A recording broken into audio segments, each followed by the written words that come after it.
صديقي سامح بيحكي لي وبيقول لي في يوم من الأيام كنت متخانق مع مراتي خناقة كبيرة لدرجة إنها سابت لي البيت وراحت تقعد عند والدتها، وطبعا قفلت مخي وحلفت إني ما هروح أجيبها، وزي ما خرجت لوحدها ترجع لوحدها. بيقول لي اتصلت بواحد صاحبي عنده مركب أو نايل كروز في النيل، قلت له أنا جاي أقعد معاك يومين علشان متخانق مع مراتي. صاحبي قال لي وأنا في ديك الساعة تعال اتفضل أنا مستنيك، وفعلا كان في انتظاري وقعدت معاه في نفس الغرفة وفضلت طول الليل أفضفض معاه.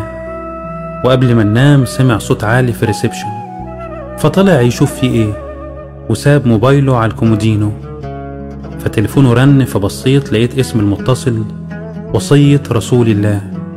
طبعا ترجمت على طول انها مراته، فأول ما دخل الغرفة قلت له وصية رسول الله اتصلت بيك. مسك التليفون وصوته وطي وقال لها ازيك يا حبيبتي، وحشتيني جدا اليومين دول.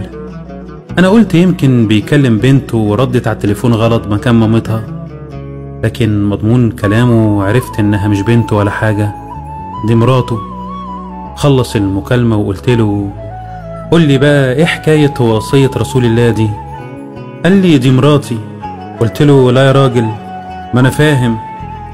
قال لي في يوم لقيتها مسكت تليفوني وغيرت رقمها باسم وصية رسول الله، وقالت لي علشان لما اتصل بيك تفتكر ان النبي وصاك عليا واني حبيبتك وام عيالك، فتهدي اخلاقك عليا حتى لو طلباتي كترت.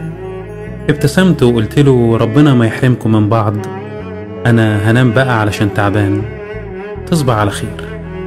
الحقيقة وقتها يمكن عيني نامت، لكن عقلي فضل شغال وعمال افكر في مكالمة صاحبي ومراته، وبسأل نفسي هو أنا ليه مش بتكلم مع مراتي بالشكل ده؟ هو أنا آخر مرة قلت لمراتي يا حبيبتي كان إمتى؟ بيقول لي تصدق ما كنتش فاكر. يعني هي مشكلتي معاها إنها عصبية شوية وعنيدة حبتين. طيب ما هو أنا بحكي له قال لي إن مراته عصبية وعنيدة، لكن هو بيسيسها وبيحتويها. صحيته بعد الفجر، صحيته وقلت له أنا راجع على البيت. قال لي مالك يا ابني؟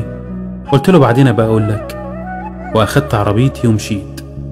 وطول ما انا ماشي عمال افتكر اللي بيحصل وعاتب نفسي، ما هو انا كمان عصبي وصوتي عالي ومتهور وهي مستحملاني. هي برضه الله يكون في عونها، مطحونة ما بين بيت ومذاكرة للولاد وتربية وطبيخ، طبعا ده غير طلباتي. بجد الست دي ما تستاهلش القسوة دي كلها.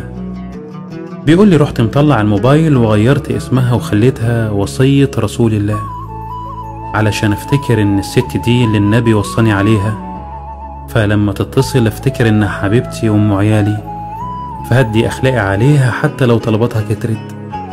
وبعدين روحت واعتذرت لها ورجعتها على البيت، ومن ساعتها واحنا حالنا بقى افضل بكتير الحمد لله.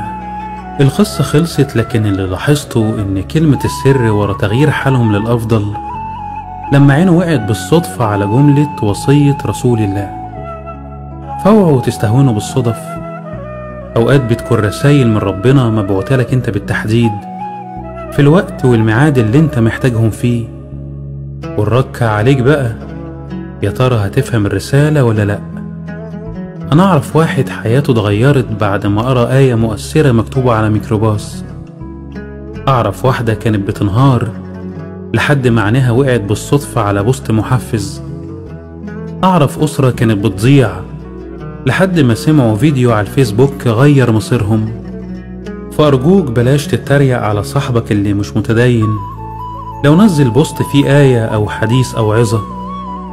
بلاش تتريقي على واحدة منزلة بوست مليان تفاؤل وانتي عارفة ان طبيعتها مش كده.